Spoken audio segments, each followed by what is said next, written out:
Welcome back to the Iron Sights podcast. I have Mr. James Geering from the Behind the Shield podcast on the show today. Stoked to have you, James. How are you? I'm very well, mate. I think it's like deja vu Groundhog Day, isn't it? We were doing this just literally 24 hours ago, but you were the interviewee at that point. Yeah, I'm honored to have you. As honored as I was to be interviewed by you the other day. It's always interesting sitting on the other side of the mic. I actually don't get to do that very often. So, but to be sort of on your show, which I've followed for a very long time, you are one of the OGs, I would say, sort of in this space. How many episodes does Behind the Shield actually have now? I think I posted episode 906 yesterday. So, the next big number is 1,000. That is impressive. I want to talk to you a little bit about that. And it's I don't know about you. I get questions all the time from aspiring podcasters or people that are kind of thinking about doing it. It usually starts with like, what equipment do I need and things like that. And some of the advice I got, when I started asking those questions, like just get going, get started, put some content together. And, when you get to 100 episodes, you'll know. You'll kind of figure things out. So I'm interested to hear about your journey because I think we just launched episode 250. So I'm not even like 25. I'm basically barely 25% of the way there, I guess, to catching up with you. But enough about me. For those people that don't know you, I like to kind of start these conversations really simply by allowing the guests to sort of talk about themselves. And so what I say is, I'd love to know a little bit more about you and get the audience to know you a bit. You can start and finish wherever you'd like in your story. You just have to be patient with me because I will likely time you out or cut you off to maybe get a little bit more detail or understand things a little bit better. So that said, ready, set, go. All right. It was 29th of March, 1974. It was a breech birth. I love it. Let's go settle in. I'm ready.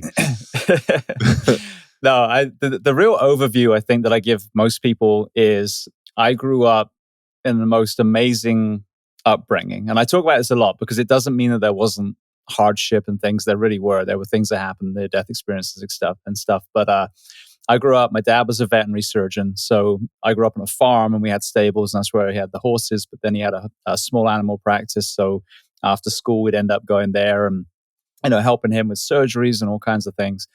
And it was a very eclectic upbringing. The veterinary world, everyone has animals. So we literally would see people walk through the doors of the farmhouse, which is like this, kind of reminds me of a British sitcom. You just never know who was going to burst through the door. But it could be, we had gypsies, that one of my dad's friends and I would argue one of my most favorite humans ever was a blacksmith of the kind of gypsy culture. And just amazing human being all the way through to extended royal family, polo horses and things. So you also got a really unique lens on really that there's only two types of people.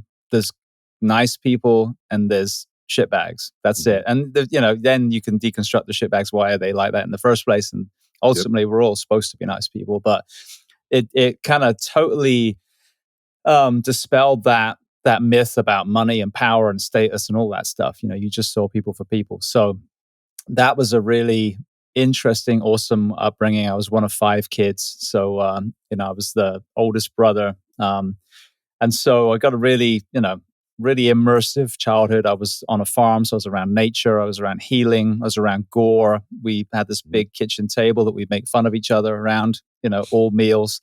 So it really kind of actually prepared me very well for the fire service later in life. But what the stumbling block was when I was in high school age-ish, we had the annual medicals and they were told me I was colorblind. And they literally said, you can't be a pilot, you can't be a firefighter, you can't be like everything I thought would be a cool thing. And I dreamed about being a firefighter for a long time. They took off the table. And when you're young, someone with a stethoscope and a white coat, that's gospel to you. Yep. So I fumbled around for a long time, ended up being a lifeguard first. And then I fell in love with a girl when I was at summer camps. I used to work in summer camps for 6 years. And she was from England, ironically. So I ended up going into drama school just so I could be near her because she was doing the costume and set design. And so got into acting, realized I was absolutely awful at acting.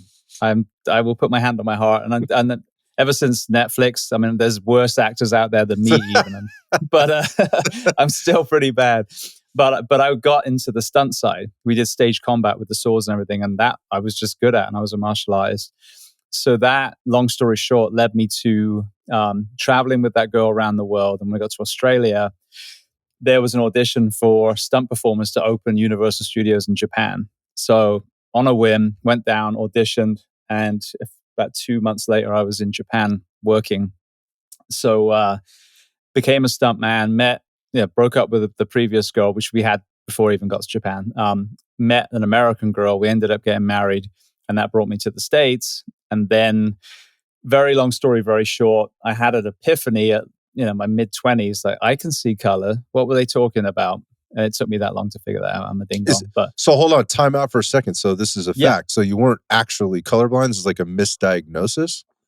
Talk it's to me about literally this. like saying you're either blind, Stevie Wonder blind, or you've got perfect 20/20 vision. That's the way that they talk to people about color vision, certainly back then. So what happens is, in the middle, there are people that literally see in black and white, chromo, whatever it's called.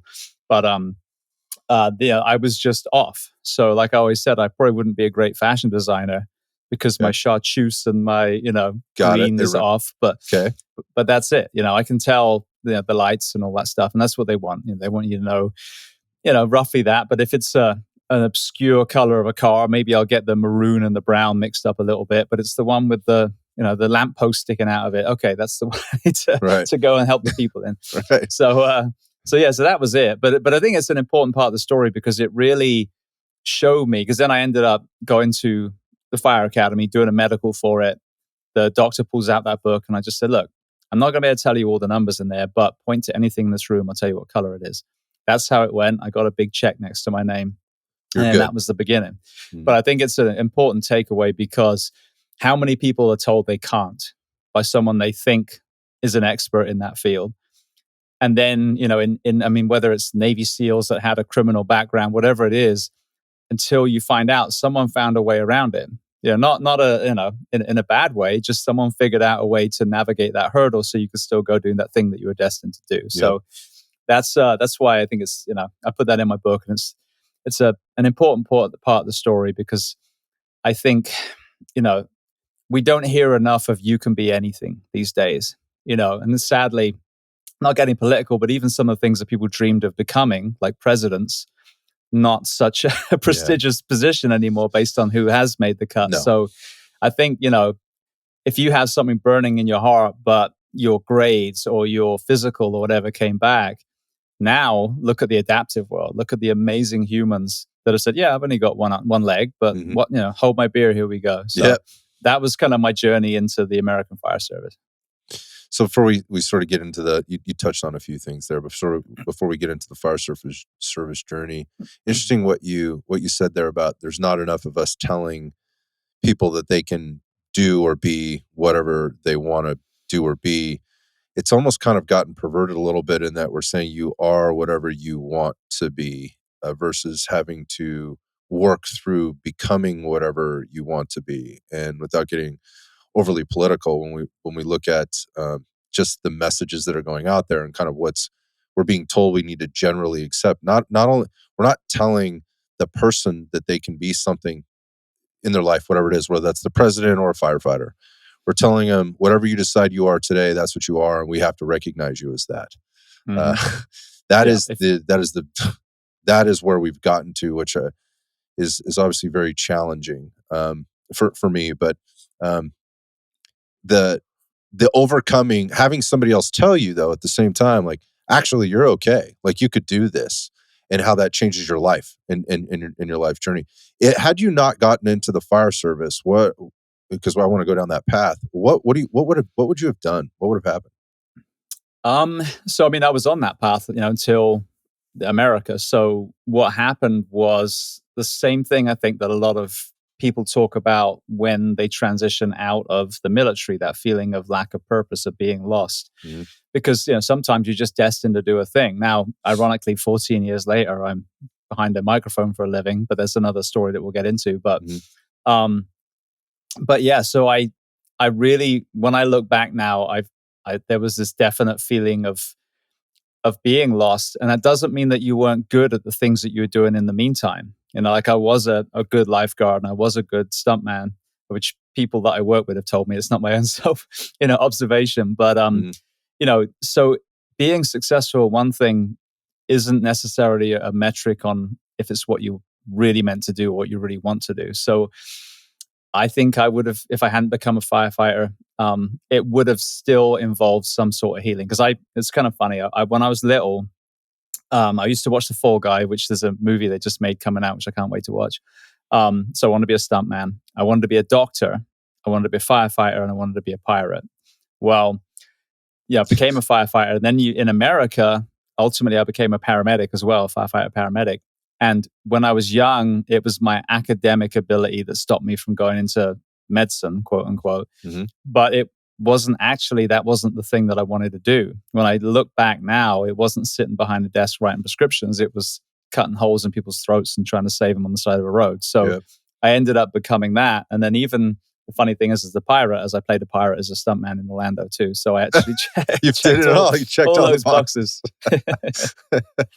I love it. So, okay, so let's transition into the fire service in the United States and um, that process. I mean, I'm very naive to maybe coming to America to go into a service like the fire service or law enforcement. I may have met two folks, maybe in my years that were not born and raised here in America that became police officers or firefighters.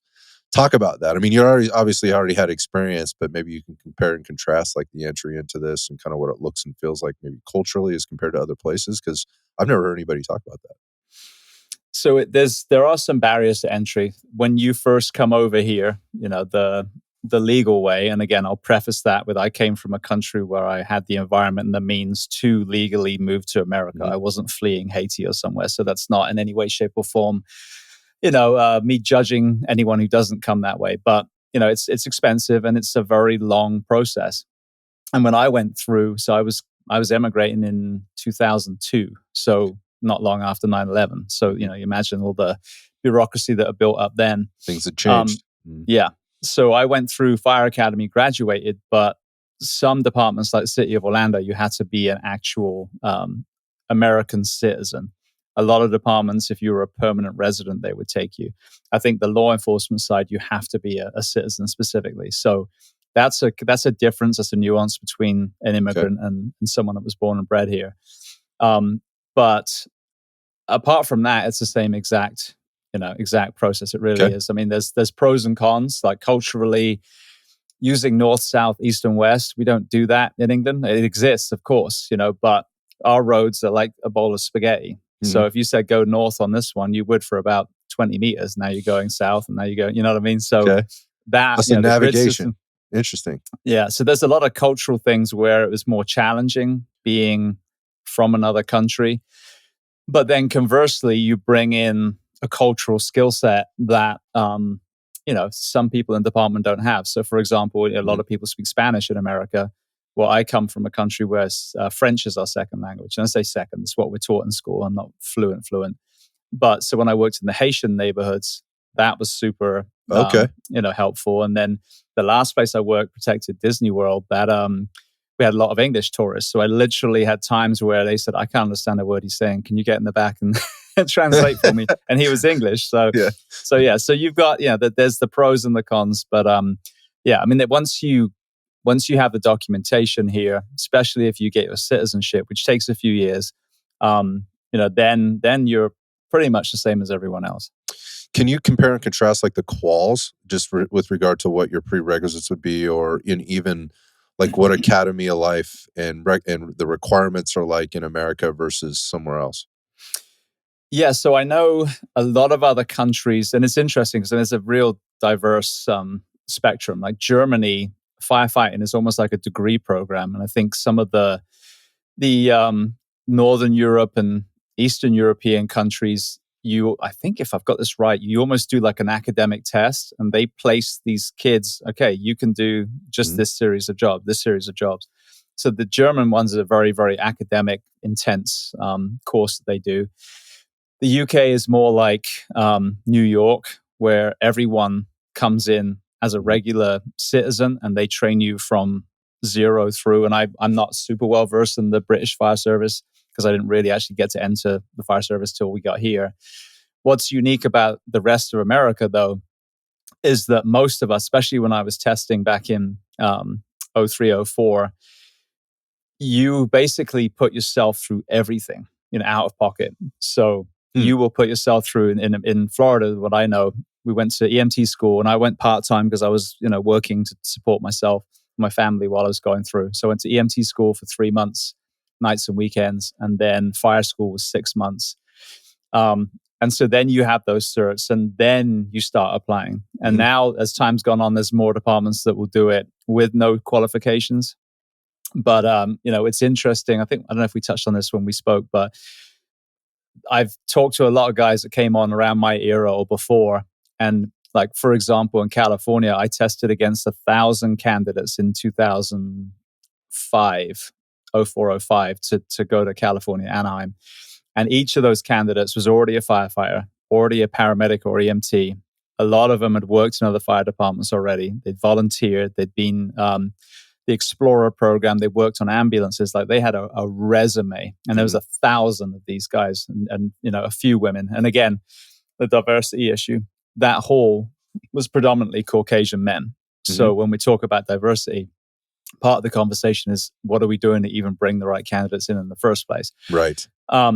But now, contrast to now, and we can get into, I think, some of the whys, but in 2024, these departments are all struggling to find people. So if you think about 1,000 people, they took 30 of us. Not saying that I'm the cream of the crop because that would be obnoxious, but there's a reason why those last 30 were taken out of all that 1,000. Now, if you've got 40 candidates and you take 30, you get a very different mixture of people in that. So it's an interesting perspective. Yeah, I wonder. Well, I mean, let's talk about those things right now, and kind of why you think it's changed so much. How do you go from 1,000 to? I mean, and this is an arbitrary number. You say 40, but I don't think that's too far off. In a lot of cases, just locally, I kind of know what some of the challenges and the struggles are, particularly in our local police department here in the city that I live in. People are not begging to be police officers here.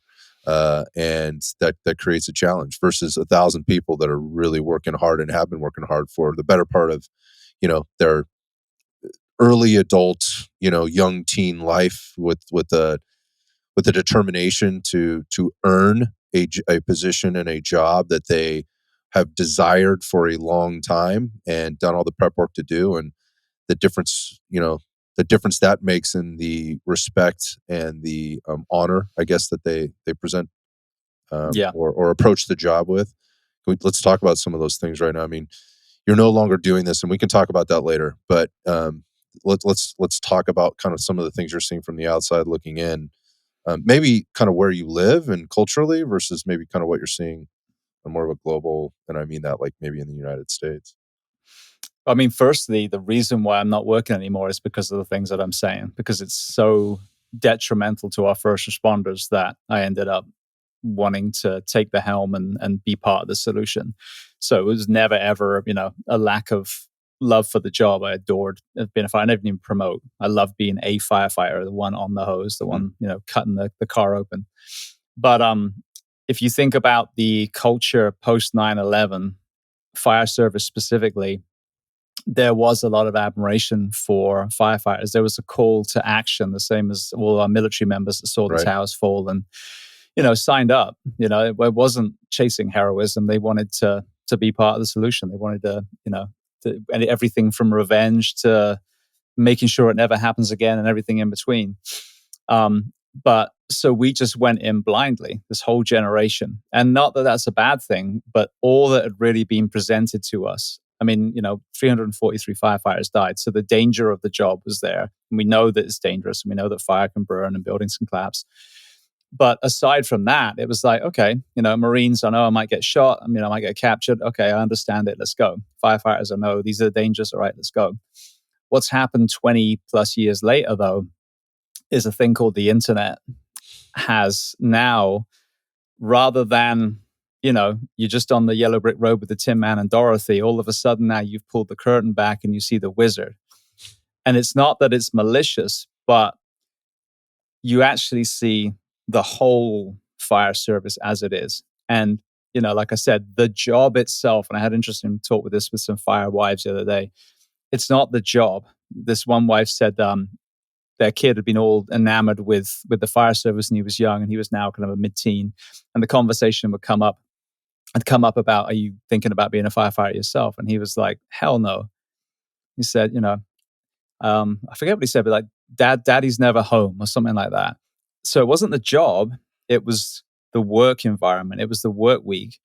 So what I think is a massive kind of topic that's been missed by a lot of these conversations. People say, oh, it's these Gen Zs, they don't want to work, blah, blah, blah, which is complete BS, because Gen Zs are in uniform in every profession protecting this country. Yep.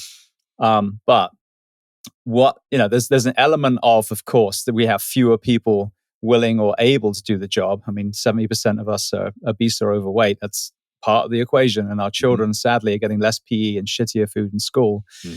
But also, now when I Google firefighter, there will be extrication, rope rescue, fight and fire engines, tiller trucks. But there'll also be divorce, overdose, suicide, cancer, alcoholism, autoimmune disease. Exactly.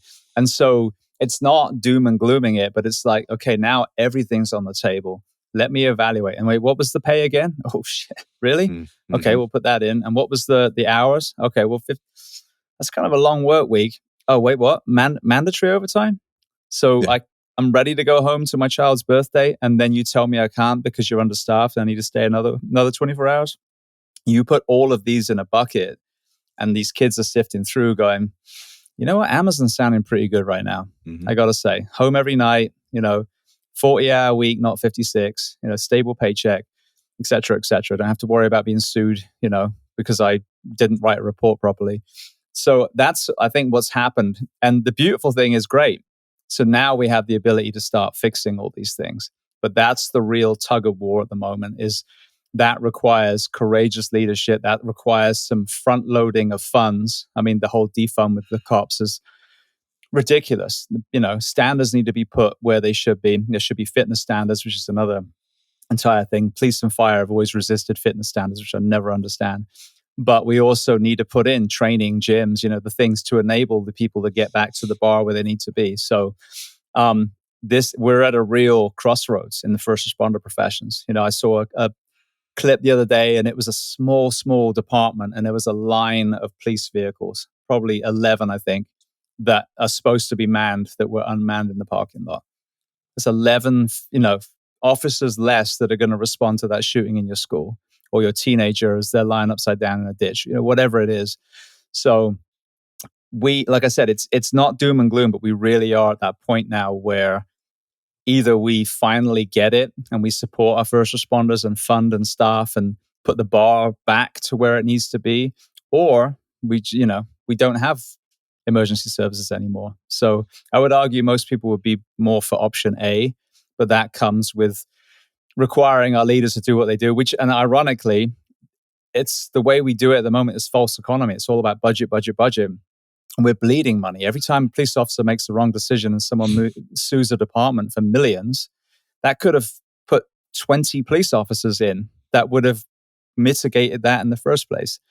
So yeah, rambling monologue about that, but that's kind of, I think, why we are where we are. But we were at 1,000 people testing just 15, 20 years ago. So we can get back there, but we didn't know that was the case.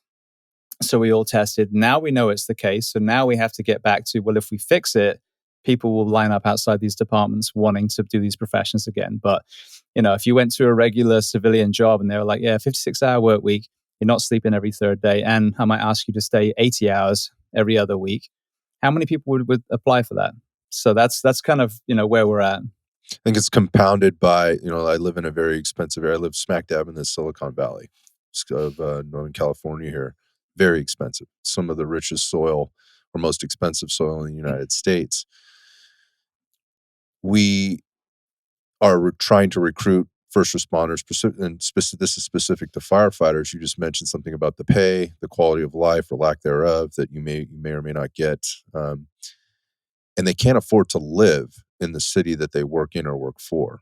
And so what's happened is it's just impossible. Even if you had two working people, like a couple, even if you had that, you're still probably not going to be able to live on a firefighter's income matched with whatever. Let's just say a school teacher's income in the Silicon Valley. And this is like specific to firefighters where they're working maybe 3 days on, 2 days off, whatever it happens to be, whatever the working periods are. That's almost impossible, because then if you want to have kids and you want to have a life, like somebody's got to be home with those kids. You can't do that. We talked a little bit about your situation. I want to talk about that and you being a dad, but this is, and I want to talk about what you just outlined and what the ramifications of that are for you and the public. But one of the things that struck me just this year and sort of meeting with some politicians and wannabe politicians about what the problems are, and knowing that, and pushing them to understand, or pushing them to walk through how they would make the decision to undo this, to change this, because they're constantly, we need to do a better job of recruiting, hiring, and retention, which means we need to pay people more. And they had a lot of like kind of upper level, top tier things. But what wasn't addressed is, where is that money going to come from? Because at the same time, the city budget is already millions and millions and millions in, over the top. So who are you going to cut? And when those questions come up, there are never any answers, but they're politicking on these basic things. Now, going back to the firefighters that don't live here, here's how this impacts me in my brain. If we were to have a major disaster, and you mentioned 9/11, that is certainly a possibility. I am not a conspiracy theorist, and I don't sit around worrying about the doom and gloom all the time. I try to prepare for what might hit us in the side of the head and be prepared for it when the time comes. But let's say there was a major fire, a flood, a natural disaster of some kind in this area. Like 70% of our firefighters don't live within even an hour of the city center. So if they had to get here or come here, they may not even be able to get in. And so that is a ramification of the things that you're talking about. You're not paying them enough. So in order for them to get to live a lifestyle that makes any kind of sense, on top of all the things that you just mentioned, they've got to live an hour and a half, maybe even as far as 2 hours away from here in community. And they can do that because they have the multi-day shifts followed by multi-days off. Can you walk through what some of the ramifications of all of this were for you, or what you saw when you were still with the fire service? I mean, the proximity to where we work is a big thing, and you talk to the guys like, couple of generations before me. They one of the things that made them sad was you used to have family picnics and do all these things in the community because the firefighters lived in the city. They did all these things together, and then that was it. As just like you said, as downtown areas or urban areas get more and more and more expensive, and more often than not, firefighter salaries barely move. Then we literally have to move further and further away. And I, just like so many others, I lived an hour and 15 away from most of my fire stations. There's a couple of times where I happened to live a little bit closer, but that was pretty much it, because like Orlando, for example, really expensive.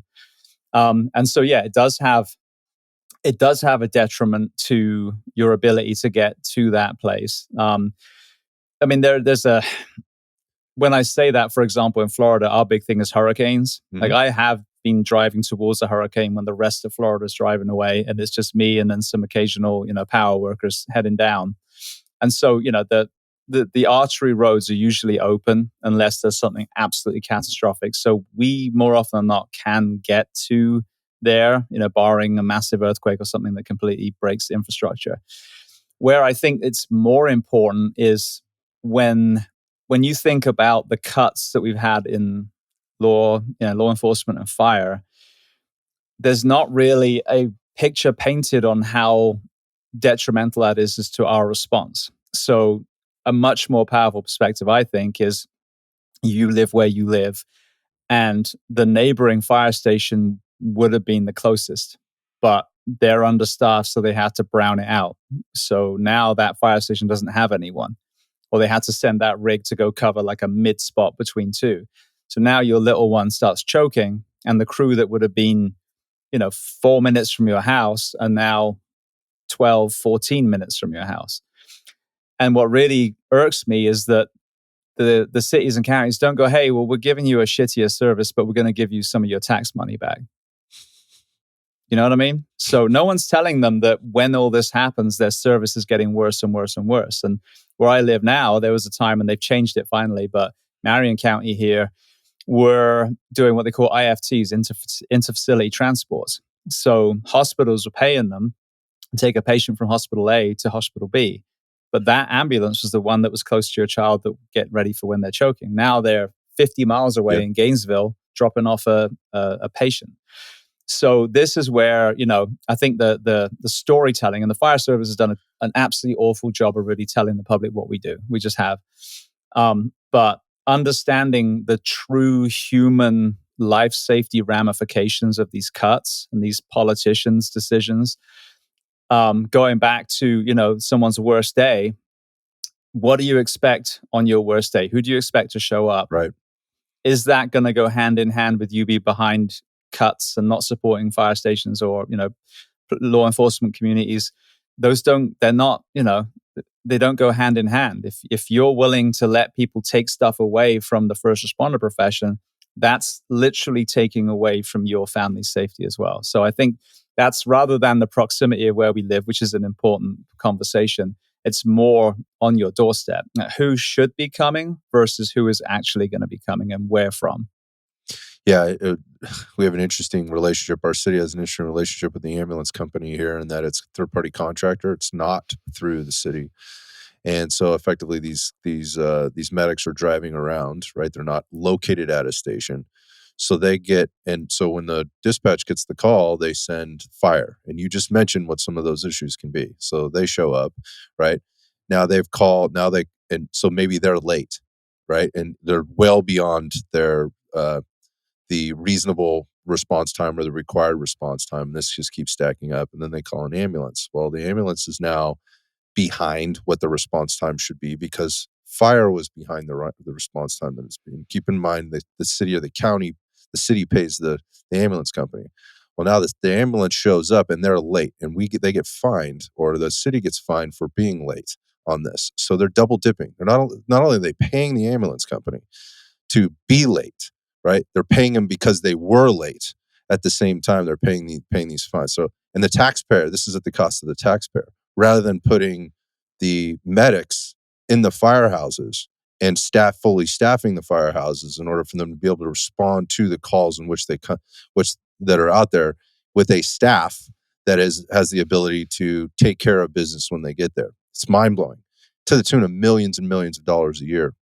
As pockets are getting lined, and we continue, as you mentioned, to get worse service. So that's kind of how it impacts the citizen or the victims in these cases. Can you talk about how it affects the first responders and the ramifications there? I mean, basically, the best way to describe it is that we've just been asked to do more with less, decade after decade. I mean, if you look at the calls, and this is a multifaceted problem, but that requires multifaceted solutions. But when I came on, some of the older guys would be like, oh, back in my day, we used to run these calls, but you actually listen and they didn't. They weren't transporting. There were still private ambulance companies that did all the heavy lifting. So our younger firefighters now, I mean, they're just literally, a lot of them are working 24 hours straight. And they say, oh, you sleep, you sit around, you play. And yeah, when there's moments, of course, in a 24-hour period, wouldn't you rest for a moment? Wouldn't you try and get a workout in or sleep? You would hope. Yes. Yeah. I mean, that if you're talking about performance, you should. But so what's happening now is, and again, I'll give you kind of just as the average American, fire department. So like I said, we've done a horrible job. We have gone around for a long time saying what an amazing dream schedule we have. I work 1 day on, 2 days off, or I work, 10 days a month. And that is absolute fairy tale. These first responders work a 24-hour shift. So that's 3 civilian 8-hour days squished together in one. So it's 3 days on, 1 day off. And that second day, we say it's my first day off. Like we worked from midnight to 8 a.m. That wasn't a day off. You were there the whole time. You didn't wake up next to your children and your wife. So you have that. And if you actually extrapolate that out, that's 30 days a month. So it's a 56-hour work week. But then with this increasing hiring crisis, and this was even when I was beginning in my career, departments were understaffed when they had very little recruiting issues. So you get off, like I said, 7 a.m., you're about to get in your car and go home. The phone goes and you're like, you need to stay another 24. So you got to tell your children and your loved ones that actually I'm not coming home for yet another 24 hours. So now that's an 80-hour work week, 80. And this happens in some departments, frequently, like once every week, once every 2 weeks. I just had a guy from California on and their CDF. I mean, they're working some of their people 5 days straight, 120 hours. It's absolute insanity. And if you, I was just gonna say, a buddy of mine a couple of years ago worked 42 days straight, no days off. Mm-hmm. No, exactly. Yeah. But this is the point. People don't know. Oh, you've got an easy schedule. You're always home.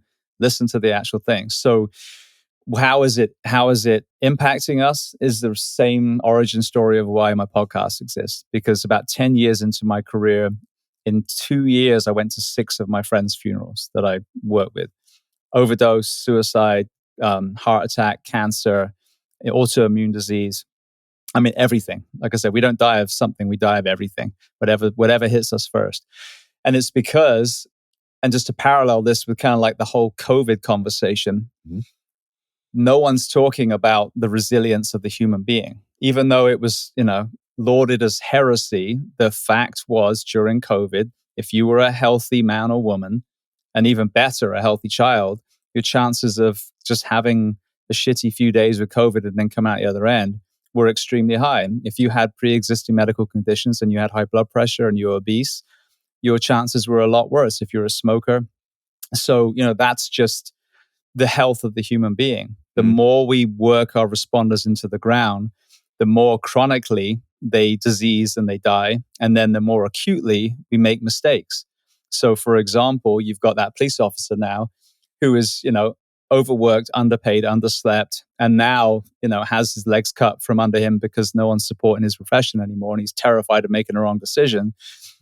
He's, exhausted, pulls over a teenager freaks out, runs, reaches for their glove box to grab their insurance papers. Cop thinks he's going for a gun, shoots him. So these are the detrimental thing. Medic pushes the wrong drug. Police officer nails a minivan in an intersection. These are the real life ramifications. There's an acute element which then factors into mistakes in uniform. And there's a chronic element which factors into the immense cancer, heart disease, suicide, overdose, issues that we have in the first responder professions. And until we address the fact that they are working these insane amounts of hours when everyone else is home in their bed, we're missing the huge part of the conversation. And going on the financial side, and you're talking about the politician, I'm a complete idiot. But I remember one thing from my Economics 101 class, which is the term false economy. Mm-hmm. If I go to a dollar store and I buy my child, a plastic toy for 99 cents, and then 3 days later it's broken, and I got to keep buying another one, I should have just bought the $5 toy, that was made by Tonka, and I'd still have it today. That's what we're doing in our first responder. The money is there, but it's in the back end with medical retirements, workman's comp claims, overtime coverage, lawsuits, all the things. So all we need is these leaders to have the courage to say, look, county or city citizens, this is what's going on. This is where we're wasting the money. For 2 years, we're actually going to put an increase in tax. However, this is our guarantee. In year 3, it's actually going to come down, and we're going to put the firefighters back when we took them off the engine. We're going to add, 100 police officers on the street because now you have this budget. But the problem is that requires you to look shitty in a budget year in front of your constituents. That's right. But that's true leadership. Yeah, those are the tough decisions. That was the questions I was asking. Was like, where are you going to cut? Something's going to have to cut. You're going to have uncomfortable conversations, probably end some relationships, and institute a lot of accountability into some of the ones that may already exist there. And that is we talk about leadership. You mentioned, the Gen Zers. I see them as being very bright. They're just, in a way, they're more educated than, those that came before them in terms of understanding the things that you mentioned, but also how to navigate there and that they don't have to feel trapped. Like there are other opportunities and they're fairly self-sufficient to maybe try to go out and find those opportunities. And so you see a lot of them having a side gig or, or needing a side gig in order to kind of survive, which blows my mind after everything that you just said, that you have enough energy, and time left over to do that. I guess but going back to the leadership piece, we continue to vote for the same people that say they're going to make change and they do not. And we are stuck now in this vicious cycle where it's now escalated to the point where you mentioned this at the top of the hour, which was maybe it was phrased a little differently, but now we're left with a couple of choices where we're looking at this as being, many people I think are looking at this as choosing the lesser of two evils. And I think it's very easy to say this one is way more evil than that one. But then you just go on to the next point. What's the next point? Is it really like it's the score starts to look pretty even and it's not good at the end. Nobody wins. So I wonder, like, just from you, you've sort of outlined what needs to change, but how does that happen systemically inside the institution of the fire service? Who is it that does this? Is it a chief? Or is it the guys in the middle like you who just want to be firefighters that have to stand up and influence things differently? Is it the captains that are in charge of multiple stations to rally the troops? How do you do it, man? That's the question I need answers to. One of the challenges in the fire service specifically is that we are so siloed. You literally have a city and a county that sometimes, in some examples, won't even talk to each other. And these are the same two departments that are going to respond in unison to a school shooting, for example. And there are some great examples. That Anaheim's a good example of a network of surrounding cities that do absolutely work together. And I was proud to be a part of that department. But that lack of communication is a big problem right off. And we have a union that, my God, you ask them, they'll tell you they're the best freaking union in America.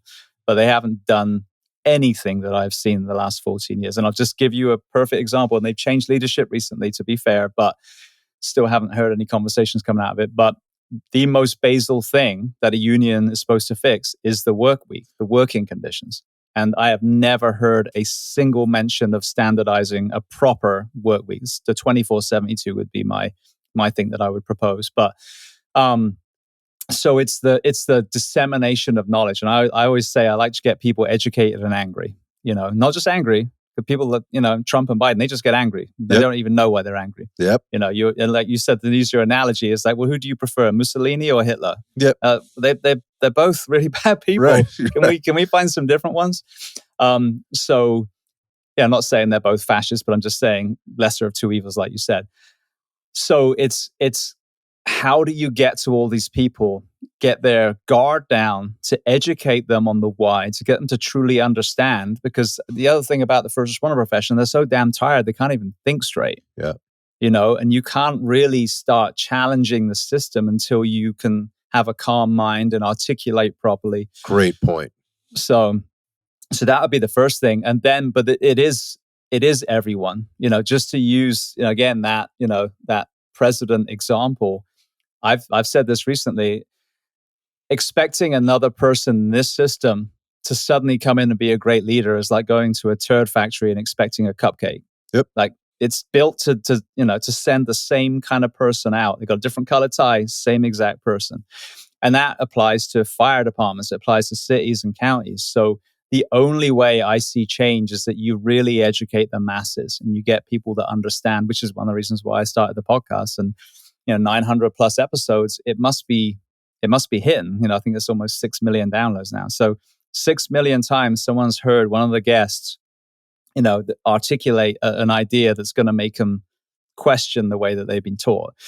So if you can then kind of create a swell of understanding and then a reprioritizing, that let me stop fighting for a pay raise this year. Let's fight for a different work week that actually can, create an environment where our first responders get to go home more. get to see more of their kids' games or birthdays, or another night with their partner, having a romantic dinner, whatever it is. Those are so much more important. That's a real currency. Money is money. There's always a bill that's going to suck up that extra dollar an hour that you fought so hard for. So, but it's everyone. It's the same nationally. I always say this. There's that phrase, you want to change the world, start at home. And I believe that 1,000%. First, you look in the mirror and you figure out what about you is an issue. And every single one of us has that. And then you look at yourself as a parent and a partner and, can I be better within my four walls? And then you step outside your front door and how can I be a mentor in my community? How can I help? I'm a strength and conditioning coach. I'm a mathematician, whatever it is. I'm a plumber. Let me go do some per diem work. No, not per diem, sorry. The free work, whatever that fancy term is that lawyers use. But let me help some people. Let me go mow the drive of a veteran I know just came back from the Middle East, or an elderly person, whatever it is. Just how can I make my little community, my street, my neighborhood a little bit better? And I think if that message, that every single one of us, it takes a village, we can all move the needle. When we start working on ourselves, I think the people that have been in these leadership positions that aren't doing what they're supposed to, it will be so much more glaring, because all that clickbait white noise will be kind of dispelled because you're focusing on actionable things in your own home and your own community. And I think that is then how we'll get the groundswell of support.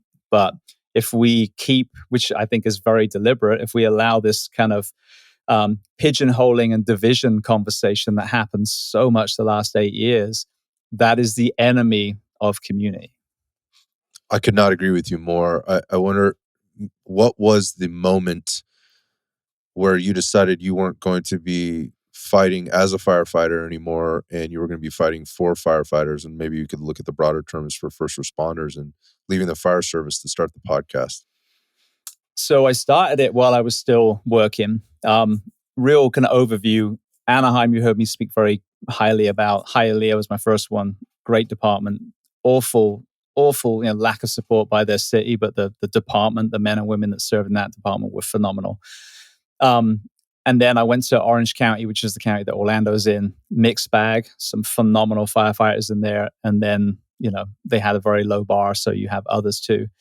But then the last place that I went to, and it was simply, I was divorced and I was a single dad, and this whole, you can't go home. Well, when you're a single parent, that's words that you can't tell me I can't go home. I've got a 3-year-old that needs me to be home.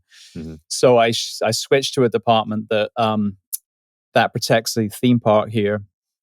And on paper, it was a good choice. My ego, they didn't get much fire, but ran a lot of EMS. And EMS is, where you really save the lives. But they were fully staffed, and they had what they call a Kelly day. So every 3 weeks, you got an extra day off. Still nowhere near what it should be, but better. And it was a guarantee that I was basically going to always be able to go home to my son. The problem was, and I've talked about this many times, it should have been an amazing culture that the bar was set very high. They have some very unique, potential rescues. They're a target hazard. But again, circling around to our point at the moment, if you have complacency and you allow people in leadership positions that aren't qualified to do so, and then that same kind of person has a fragile ego. So when the people that actually know what they're doing on the ground try and offer solutions, they tell them, just, we don't have a problem, sit down, shut up. That's a very toxic environment. So after 5 years of trying to make things better, and then let me just say again, there are some very good firefighters within that department, but it's despite the department, not because of it. So I just rehabbed the meniscus tear surgery, back to full duty. I never had any kind of medical retirement or anything. But I was going to these funerals. I started this podcast, and I was about 2 years in, and I just had this kind of crossroads moment where I saw the anxiety within myself, not because of the job, I love the job, but because of the environment. And it was just detrimental. It was. And so that by this point, the podcast had been downloaded, I think, tens of thousands of times. And I was like, okay, well, this is clearly hitting. Actually, it might be a little bit more now, like the 100,000. But so I just took a leap of faith. I'm like, look, if I really not if I not only want to help the fire service but walk the walk, I'm talking about all these things being, detrimental to us. Well, I want to be home with my family. I would rather not get cancer, Mhm. so so I ended up just taking a leap of faith, cashing out my retirement, which I had basically the equivalent of about 18 months salary. So just cashed it out in one lump sum, gave myself a ticking clock. Like, all right, if I'm not making money by a year and a half from now, then I'm going to have to go back and, join another one, number 5. But it didn't happen. Luckily, 511 stepped in about 2 or 3 months before I ran out of money. And so ever since then, I'm not saying I've made a huge amount. I don't think I even make as much as I gave up, but that's irrelevant to me Right. because now, like I said, 6 million, basically, that's way more of an impact than I could have riding an engine or an ambulance and running one call at a time. Because when I leave, someone else is going to fill my spot. I'm not some, irreplaceable superhero. I was just a firefighter. So that's where I am now. And that was about 5.5 years ago now. So it's kind of crazy to think that I've done this for all that time. It is. I mean, you've come so far. I mean, 5 years ago, I mean, it's 6 million. 6 million? 6 million downloads? That's a lot. When you think about the time, I know the time and the effort that it takes to make that happen. I wonder, when you got into it and where it started to where it is now, can you talk a little bit about the evolution? Because when you look at the diversity of guests that you have on the show, it's well beyond simply. When I say this, I don't mean this in a disparaging way. It's well beyond just first responders. It covers topics and concepts that cross over. These are humans that you have on the show, so I think that's the main point of that. But can you talk about the evolution and kind of how it's evolved for you? And I have some follow-up questions to this. So initially it was once a week, and it was funny. Sadly, this isn't the environment now, but 7.5 years ago, I sent out a load of emails to Tim Kennedy, Sebastian Junger. I mean, some pretty big names. Mm-hmm.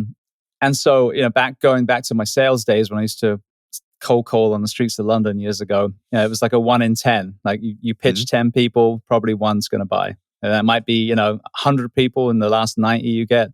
But no, like everyone said yes. So immediately I had like 2.5 months of recordings. And I was like, oh, okay. So I was putting it out, but I felt like it wasn't fast enough. I wanted to create this library because everything I do is just to build this massive resource that doesn't matter where on planet Earth you are. If you can speak English and you have Wi-Fi, you can access it. Mm-hmm. So that was it at first, and I'm still working. So that's obviously pretty challenging when you're doing 24, 48-hour shifts and then coming back and trying to not be cross-eyed when you're listening to someone. But then the next real shift, I mean, obviously I took the leap of faith, but in 2020, and you and I talked in depth about your COVID experience. Right.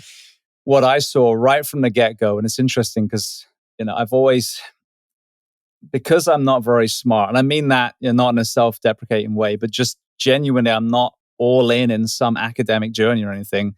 It's a very objective view. And when it first happened, as I mentioned, one of the things is, well, we're an unhealthy population. This is going to be more dangerous. The first responders are sleep deprived. This is going to be more dangerous for them and our doctors and our nurses.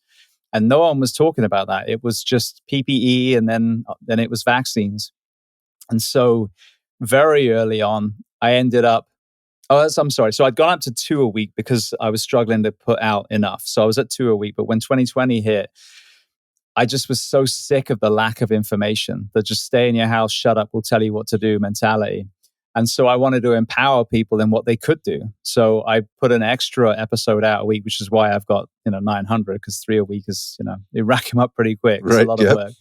But I just wanted to accelerate this library and get as much out there. So whether it was the mental health side, nutrition, exercise, yoga, whatever it was, things that people could actually do in their homes. They can listen and go, you know what? There are some things that I'm going to start changing. I'm going to work on my sleep. I understand sleep hygiene a little bit more now, because the more scared that you made people, the more immunocompromised you made people. So it was the complete. I always said, if you wanted to write down a piece of paper, how would you maximize the chance of someone getting COVID-19, do exactly what they told All us the to do. things. All Yeah. the things. Yeah, it was And right there you in want to front of you. make people fatter and sicker? Well, then tell them they Panic 'em. can deliver fast food at their house, they can have alcohol, and they can binge watch Tiger King. Nailed it. You know what I mean? So the polar opposite of what should have happened, it was that real coy, oh, let's not talk about it, last year when the wellness community were like, are you going to finally say anything about this?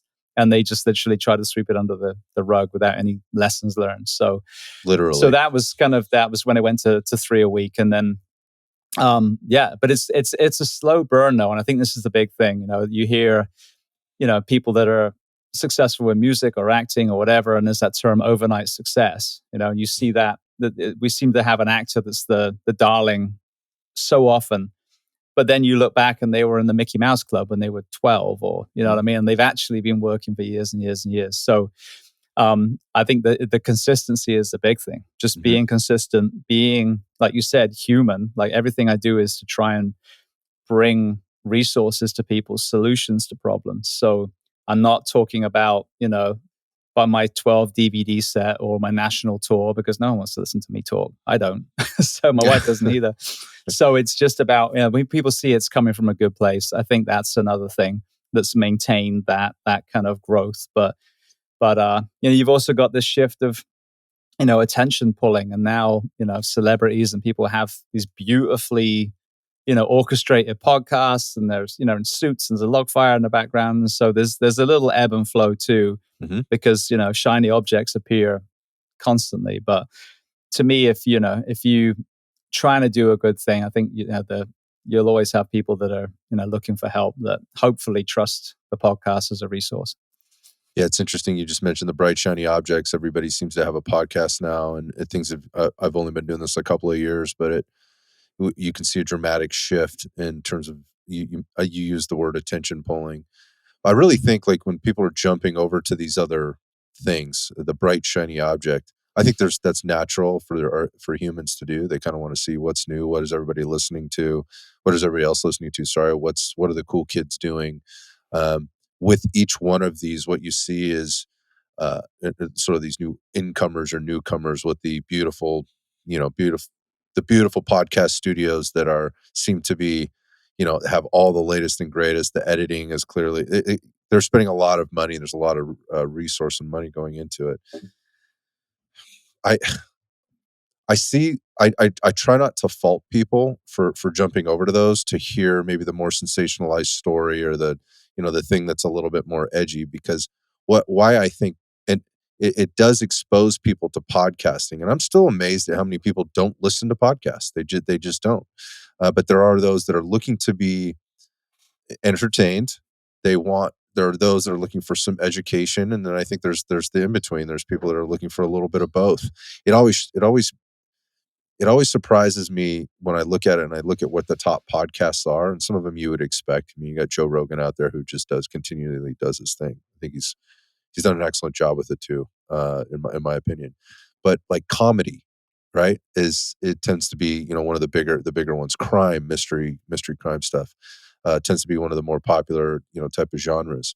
And I think about this, and I think, well, why are people looking? They're just looking for something. They're looking for something different. But I do think, if we circle back to kind of what you've done and your audience, and the following that you have, I do think there is a larger part of this population that looks quietly or listens quietly to podcasts like yours to try to have a better understanding of just humans in general. They're not looking for the bright, shiny object. They may want to go check that out, and they'll do that. And I would never fault them for that. So maybe you get a little bit less, a few less downloads now. But think, and I think part of the other thing is when you release 3 a week, that's a lot of content for people to listen to, right? So, like, uh, if you're, especially my podcasts are, if I record with some issues, at least an hour and a half, some closer to 2 hours most of the time. So if somebody's listening on their commute, they're generally not commuting 2 hours. They commute maybe 15 minutes. So if they're listening on their commute, it takes them a whole week, maybe to get through an episode or whatever. My point of this is, if you have more volume, you would think that would equate to total, more total downloads. But when you're pitching to the same audience or whatever else, maybe the math doesn't work out that way. I just going back, my point of this is I do believe people are looking for the more intelligent conversation. I believe this platform is the best one to deliver that, because it's safe. Getting canceled is, I don't want to say it's impossible. Where there's a will, there's a way by any platform to do that, but you're not going to get canceled. You aren't going to get censored. Um, it is very organic, and I think people, whether they understand it or not, they tend to gravitate towards that, more than what seems to be very contrived and produced, if you will. And that's the interesting part about the way you've presented on the platform. One of the things you said to me when we first talked, which is, I don't know, maybe 6 weeks ago, we talked on the phone. You're like, look, nobody's going to be watching a podcast on YouTube. And so everything that you do is audio, is audio. And you have 6 million downloads. I mean, that's incredible. So, you, despite the fact that so many people have moved to YouTube, including myself, I have, we put as much into YouTube as we do into the other platforms. You've managed to do this on one platform, which I think is really impressive. I wonder how you feel about that, and if you feel like you're getting, if what you set out to do in terms of making an impact from the other side in a different way is working. See, my decision for that is twofold, if not more. Firstly, it's just efficiency. I'll get people say, hey, you guys, thanks for the show, or tell your crew, or whatever. And I'm like, this is it. Everything from packing T-shirts and sending to them, when I do a very limited run, to editing, to everything. So, you have to choose, I think, what you get your biggest bang for your buck. And if it was, a 5-minute interview show with, in a nice studio or whatever, then I'm sure I would put it on. But, I love Joe Rogan, I love Tim Ferriss, I love other people that I know they're on YouTube, but I listen to them on Spotify, or used to be, I forget the one of the podcast apps before that.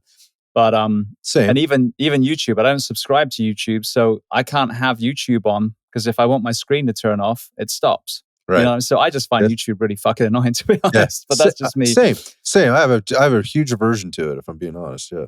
So, but the other thing, and I mean this, wholeheartedly, I love the anonymity of not having your face plastered everywhere, because then the focus goes on the guest, and then every so often I'll pop on and I'll do a video on social media or something. And then I hope people will go, oh, he doesn't come on very often. Let's listen to what he's got to say. Because I'm only going to go on if I feel like there's something very pertinent. But by removing that video image, because I just don't think, like you and I, this isn't very fun to watch. But right. Someone's driving, mowing the grass, cooking, working out, whatever, it's engaging because you're listening to it, just like the old school, interview shows on the radio. So for me, it's like, okay, even though, yes, I would probably get a few more plays if I did all that on YouTube, I kind of like the fact that my face is kind of, behind the shield, as they say, So I like that singer Sia. She always has that crazy hair over her face because she wants people to listen to her music, not see if she's pretty enough to be a pop star. So that's another part too. There are, some shows like Joe, when he has guests on, and Tim Kennedy bought him a gun once. I'm sure it was kind of cool to watch that and see it on the camera. And hey, Jamie, pull this video up. That's a different application. But for me, the audio is the medium, and if I lose some people on the video, then so be it. It is what it is. You can't get everyone, but it goes back to, again, that trust. And the thing is with the 3 a week, because I thought about that too, like how are people going to be able to keep up? But then I realized, there's only certain episodes that catch people's eyes. I don't listen to Joe really with this UFC fighters. I love UFC, but I don't need a breakdown of a fight. Right. That's not interesting to me. His comedians, a lot of time, not really big, but I love, his Robert Kennedy and all the guests that, again, you're gonna leave with some knowledge. You're gonna understand something a little differently. So I'll pick and choose Joe's episodes. So I think that's the immersive thing for me. The beautiful thing about podcasts is those episodes are there as long as you pay, the website. So, people will Google, Clint Emerson, or, someone I did years and years ago, Buck Brannaman. And they'll be like, oh, wow, he was on this podcast. And that's sitting there from, 4 years ago. So that's the other thing is, there isn't enough time. So for me, what I love is, you want to listen to, for example, a Chicago ER physician that was in Gaza a few weeks ago doing humanitarian aid, and his very middle of the road humanitarian perspective of what's Mhm. going on. Then Thea Ahmad is your person, So you can Google it, and this is the good thing with technology getting better. The ability to search and pinpoint the kind of podcasts that you want to Yep. listen to is getting better and better. So interesting about that with the pinpointing things. I wonder about how you look at things from like a metrics perspective and the measurements, because I've found that in podcasting it's a little interesting in that what it is it's very limiting. There's only so much information you can grasp, say from analytics. Obviously, downloads where they're coming from, a little bit of the demographic thing. But how do you make decisions around the analytics that you do get, or do you at all? Yeah, No, that's what I no. thought you'd say. You Yeah. could drive yourself crazy with that. And even recently, like I just switched because I was on SoundCloud for 7 Okay. years, basically. And then they kind of imploded and I was writing to them and the customer service was, it was horrendous. Like I'd wait, a week for a response and then get some, AI bot reply. Mhm. And they were just, the metrics were completely corrupted. So I moved over and even then, it started off with this new platform. Obviously it takes a while for it to kind of figure out the metrics, and then it was up and then it goes down. But you can get obsessed with the metrics, and then you're Yep. like, wow, why isn't anyone pressing play, this week? What's going on? But it might just simply be that it's March Madness or, Trump's court case or whatever, extremely enriching thing that you're watching instead. Exactly. So but it's a distraction. And I'm writing a second book now, and I'm telling myself, don't even freaking look. Like this book is the thing at the moment that will be the next interesting thing that I put out into the world. But it's ebbs and flows, it really is. And COVID, obviously, podcasts did really well because people had a lot of time and they were looking for solutions, and then people got out and, I feel like it's dipped down a little bit. And then even an interesting thing that I didn't know, and I Googled it, is that Apple, if you subscribe to a podcast, it used to auto download every single episode that you put out. So the metrics that all of us, 6 million and 6 million, but Joe Rogan's and Tim Ferriss and everyone, a lot of them were being downloaded. Doesn't mean they were being listened to. So they right. switched it, which made everyone's metrics, a fraction of what they were. Because now I think you have to consistently listen for it to keep downloading the next Yes. one. So, which is good. It sucks for your ego because you're like, oh, I'm getting less than I was, but It's real. I want people to hit play. That's my main thing. So regardless of how many zeros, I want every single number to hopefully represent someone has learned something from Scott or whoever else came on the show. So over 900 episodes. This is it's a tough question because if you asked me this, I know how tough this would be for me to answer. But is there a specific episode that really stands out for you that very much impacted you or the show in some kind of way? Whether it's positive or maybe it's traumatic at some level. I don't know. What can you tell me? There's a few elements. I think one of the saddest things is the people I've had on the show that have passed away since. I had a lady, Amy, who was on. She was one of the Camp Lejeune cancer victims from the contaminated water. And she passed away a few weeks after. She just had a firefighter who had cancer who was going to be coming on. And we postponed because he just wasn't feeling well. And he slipped into a coma and he passed away a few weeks ago. Wow. Those are the really, they're sad. That they're more sad if I haven't got them on the show because at least, there's that hour and a half for the children to listen to or their department or whatever. So it's a very powerful thing. But it's, it is sad. You look at this list and you're like, wow, there's, 10 people aren't here anymore.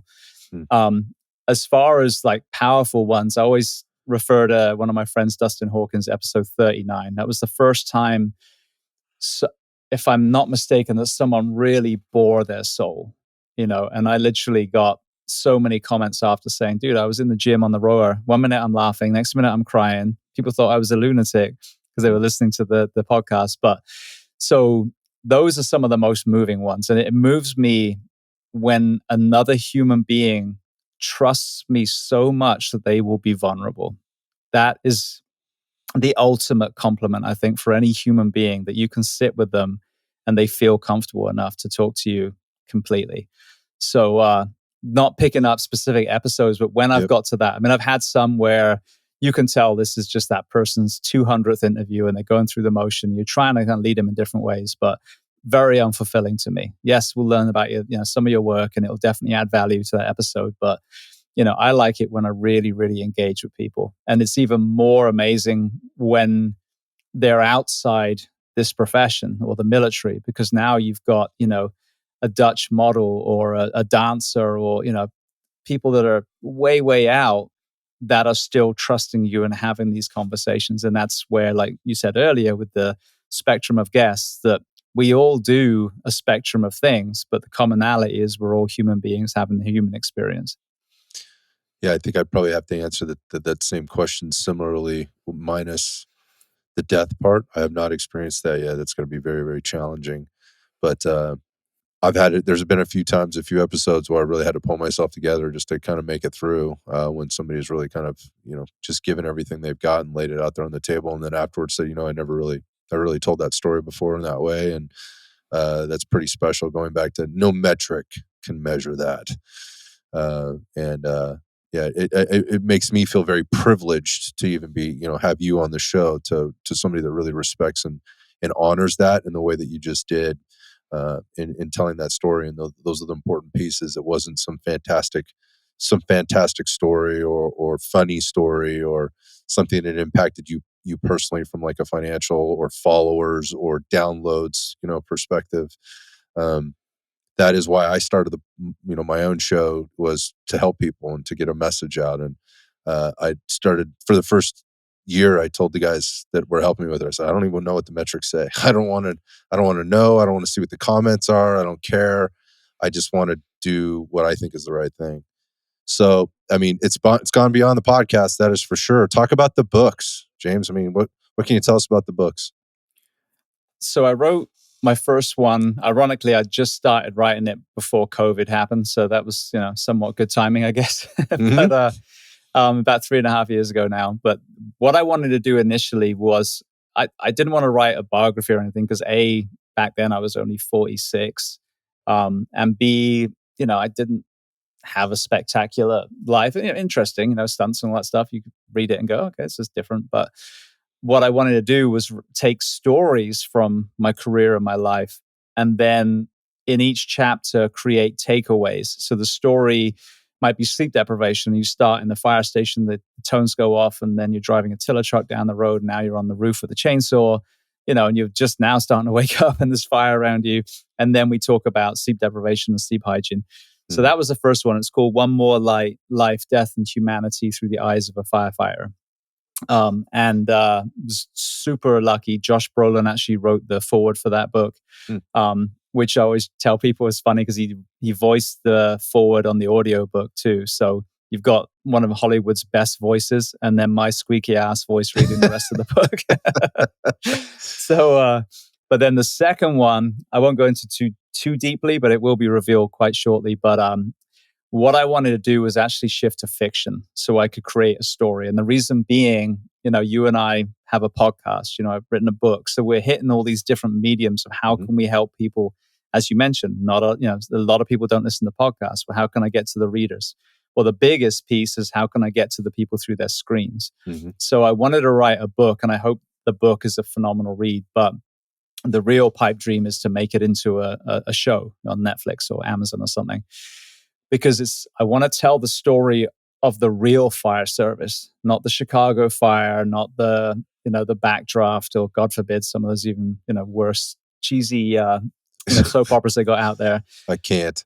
Yeah, because I mean the like Chicago fire, I had Steve Chikarodis on, who's the real Chicago chief behind that show.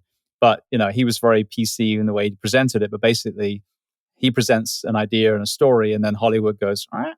And then they, then it comes do their out. Thing. Yep. Yes, and all these models are now walking around a fire station. But even someone made a great point. Even in reality TV, where they follow fire departments, it's always a success story. They always make the rescue. The cardiac arrest survives, which is in my whole career, I never saved a single person in full cardiac arrest. Worked hundreds of them. So that's the reality. And it's not making it doom and gloom, but it's again, it's pulling that curtain back and seeing the wizard as well, like bringing that into the conversation. But at the same time, and I think this really is important when it comes to the law enforcement conversation, everyone points at our cops and go, why are they not doing better? Yep. But no one points at the streets of America and going, why do we have so many gangs? Why do people shoot up our schools? Why do we have so many homeless? And why is there a fentanyl crisis? And so it goes back to trauma. It goes back to that origin story. But after all these conversations, I realized that so many people, granddad was not okay. And more often than not, granddad was in World War II. And so we look at the last domino. We don't forget to look upstream how many dominoes fell before that. So it's going to be a fusion of the modern day fire service, but there will be an origin story that will take you back 2 generations. So hopefully it will reframe people who are struggling, who found themselves in a bad place, with compassion and empathy again, rather than judgmental. So that's kind of the concept. I love it. I can't wait. How can I help you and the audience help you sort of get the message out there about the things that you're doing, the people you're talking with, and the mission that you're on? I mean, if there's an episode that you like, obviously listen to it. I mean, it's the same, with yours, with all of us. And this was funny when people come to me, sometimes they say you're going to start a podcast in the fire service, like, oh, we don't want to step on your toes. I'm like, I didn't invent podcasting. You know, it's the more the merrier, as long as it's coming from a good place. If you're trying to make things better. So for me, it's not even how you follow, my one. It's just, be hungry for that information. I mean, I have social media and stuff, but even then, does that really change anything? No. So it's the word of mouth is a big thing. If there was something, your podcast, my podcast that truly moved you, that helped in some way, shape, or form with one of the guests, share it. That's the big thing in the podcast world. I mean, I don't know if you have the same. When I post my promo videos, very little traction on the whole algorithm, so really all podcasters have to do is word of mouth, so if it really helped, and I say this on the intro of every single one of my shows, just share it, just tell one person, because I truly subscribe to that thing, which again pushes against the metrics. If you help one single person, then all of this was worth it. So if you enjoyed it, then think, okay, who else? Let me put it on my social media, or let me send it to a friend. Because this is what I love about 900 plus episodes. You tell me, James, I'm struggling. I'm thinking about plant-based diets, or my sleep is kind of shit, or, whatever the thing is, I can say, all right, I'm going to send you 2 episodes. Listen to those and then get back to me and we'll talk more. So it's like homework. So this is the beautiful thing about podcasting. If something helped, share it. That's all I would say. Couple final questions as we close up here. One would be for the current firefighter, the person that's currently in the fire service that may be struggling with some of the things that you talk about on a regular basis that we've even talked about today. What kind of advice could you give them, or what do you want them to know? In terms of maybe coming through finding answers to their issue, or finding some, I guess maybe some being more grounded and making some decisions on what might be the right thing for them to do. I think one of the first things is to give yourself some, what's the term, grace. So understand, if you are an American firefighter, unless you work in a really progressive department with a great work week and loads of resources, and then that's a different conversation. But for a lot of them, understand that you work in a profession that set you up for failure. And it's not malicious. There's not people wringing their hands, wanting to destroy firefighters and bury them. But that is what's happening. So, you're tired, your relationships, struggling, you're kind of on edge with your kids, whatever. This is partly because of the profession that you signed up for and the environment that we're working in now. So, but the conversation that needs to happen is hope. Like, for example, there is a podcast called Behind the Shield with 906 episodes that contain the solutions to the things that you're struggling with. And even with the kind of mental health side, I think this is a really important conversation. I just interviewed a SAS soldier from the UK who was also addicted to heroin for 5 years. And his observation was this, the PTSD story is kind of being talked about too much. Mm. But, and we went back and forth in a very positive way. And I was like, I don't think it's too much. I think we're having the wrong conversation. It's still stuck on that stigma. Let's smash the stigma. Well, smashing the stigma doesn't get you to the resources that you need. Right. Smashing the stigma doesn't also give you hope. And the thing is, post-traumatic growth, working through what it can be a physical injury, a mental trauma, when you come out the other side through PT, through counseling, through ayahuasca, whatever it is that works for you, is a better version of yourself, a better father or mother, husband, wife, firefighter, police officer, soldier. So I think that's the other thing, is knowing that the tools exist. They do. And anyone listening, message me if you need the resources or the kind of go-to episodes to start you on this journey. But B, the inspiring, exciting element of hope that you can be a better person if you go through the crucible, finding the tools that work for you. So yeah, that'd be my kind of, ending comment, I guess. That's an excellent ending. You answered indirectly. The second question was what would you tell, or what advice could you give somebody that may be aspiring to do this? And I think you just nailed it. Like, do your research, and you've got 906 episodes to do that through. If you listen to the Behind the Shield podcast. James, I don't know what to say. Again, I mentioned it at risk of overdoing it. I'm honored to have had you on here and talk with you. With all that's been accomplished on your end and the people that you talk to and the impacts that you're making in people's lives. I just appreciate having you on and you giving me your time today. It's been a lot of fun. I learned a lot about you. I mean, it's interesting when you get to talk to the guy that's behind the mic, typically asking all the questions. I'll be honest, I've never listened to you be interviewed before. So this is the first time. I've listened to you interview a lot of people, and I admire the way you do it and how you handle yourself as a professional. And I think you're somebody that everybody that's aspiring to do a podcast or is currently doing one, like myself, can look up to. So I want to just thank you for sharing and being open and giving me your time today.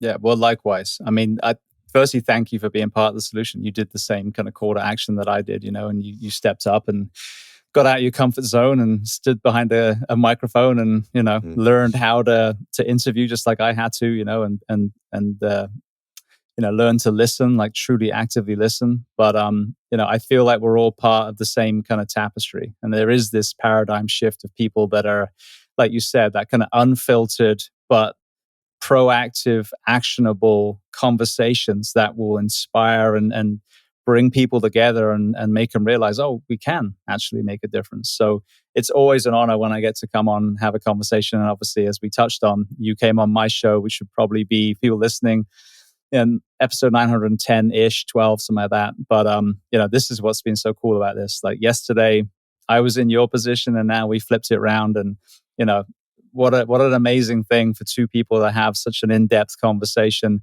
and then be able to record it. And hopefully someone listening will go, I think that might help. So thank you so much. So that's, I think, just to finish this up, we talked about it, or we said the name. It's Behind the Shield podcast. Where do people go to get all 906 plus episodes going forward? My website is jamesgeering.com, 2 E's in the last name. And the actual show is on all the platforms. But as you said, not all 900. I learned this recently that, they only have like 300 to 500 on their list usually. So the website is the best place for all of them. And then the social media, the best place is Instagram, Behind the Shield 911. Well, you heard it here. James, just one more time, thanks so much for your time, man. I appreciate you. And I know you're very busy and you probably need some rest. So go rest easy, spend some time with your kid and keep doing what you're doing, man. Thank you, brother.